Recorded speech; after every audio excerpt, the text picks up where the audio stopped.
ஒருத்தருக்கு ஒரு ஃப்ரெண்ட் இருந்தாரு. அந்த ஃப்ரெண்ட் வந்து இவருடைய எல்லா விஷயங்களையும் தெரிஞ்சுக்கிறதுல ஆர்வம் காட்டுவார். வீட்டு விஷயம், ஆஃபீஸ் விஷயம், ஃபைனான்ஸ் விஷயம் எல்லா விஷயத்தையும் அவரு கேட்டுக்கிட்டே இருப்பாரு. இவரும் வந்து பல நேரங்கள்ல எல்லாத்தையும் சொல்லிட்டு வீட்ல வந்து திட்டு வாங்குவாரு. வீட்ல இருக்கவங்கலாம் திட்டுவாங்க. "எதுக்கு எல்லாத்தையும் அந்த ஆள்கிட்ட சொல்றீங்க? தேவையே இல்ல. அவரு வீட்டு விஷயங்கள உங்ககிட்ட பேசுறாரா?" அப்படின்னு. அப்பதான் இவரு யோசிச்சுப்பாரு. யோசிச்சு பார்ப்பாரு. இவரு வீட்ட தன்னோட பத்தி எதுவுமே நம்மகிட்ட சொன்னது இல்லையே! எதுக்காக இவன் நம்ம வீட்டு விஷயத்த மட்டும் கேட்குறான் அப்படின்னு. ஆனா திரும்பவும் அடுத்த நாள் போய் அவர்கிட்ட பேசும்போது எல்லா விஷயத்தையும் பேசிட்டு தான் வருவாரு. அந்த மாரி தான் இருந்தாரு.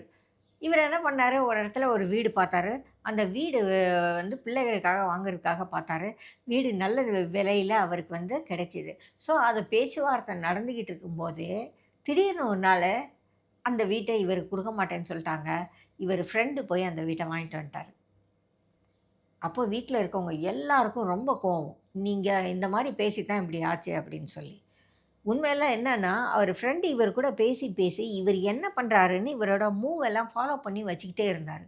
அந்த வீடு அவருக்கு பிடிச்சிருந்தது. நல்ல விலைக்கு கிடைக்குது அப்படின்னதும், ஃப்ரெண்ட கழட்டி விட்டுட்டு போய் அந்த வீட்ட வாங்கிட்டு வந்துட்டாரு. ஒரு வகையில பார்த்தா, அவரு ரொம்ப சாமர்த்தியசாலியா தெரியும். ஆனா, அவரு அந்த நட்பை இழந்துட்டாருங்கிறது வேற விஷயம். 2வது நம்மகிட்ட ஒரு ஃபால்ட் இருக்கு இல்லையா? எல்லா விஷயத்தையும் நம்ம எல்லார்கிட்டயும் சொல்ல வேண்டிய அவசியம் இல்லையே! இவர் அப்படி சொல்ல போய் தானே இவரு மாட்னாரு. நம்மகிட்டயும் நம்மள சுத்தி இருக்கிறவங்கள நெறைய பேர் வந்து, நாம என்ன பண்றோம்னு பார்த்துக்கிட்டே தான் இருப்பாங்க. நமக்கு ஃப்ரெண்ட் மாதிரியே தான் இருப்பாங்க. நமக்கு உதவி செய்றவங்க மாதிரியே தான் இருப்பாங்க. ஆனா, அவங்களுடைய நோட்டம் எல்லாம் என்னவா இருக்கும்? நாம எப்படி வளர்றோம்? எந்த ரூட்ல போறோம்? அப்படிங்கிறத கவனிக்கிறதா தான் இருக்கும்.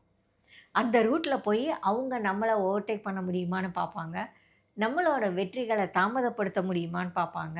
இல்லையானா வெற்றிகள தோல்வியா ஆக்கவும் முயற்சி பண்ணுவாங்க. இது மாதிரியான நபர்கள் கிட்ட நம்ம தான் ஜாக்கிரதையா இருந்துக்கணும். ஏன்னா, அவங்களுக்கு இது வாழ்க்கையில ஒரு ஒரு ஒரு ட்ரிக்கு. ஜெயிக்கிறதுக்கான ஒரு ட்ரிக்கு. அவங்க அத பத்திலாம் கவலைப்பட மாட்டாங்க. நம்ம தான் நம்மள காப்பாத்திக்கணும்.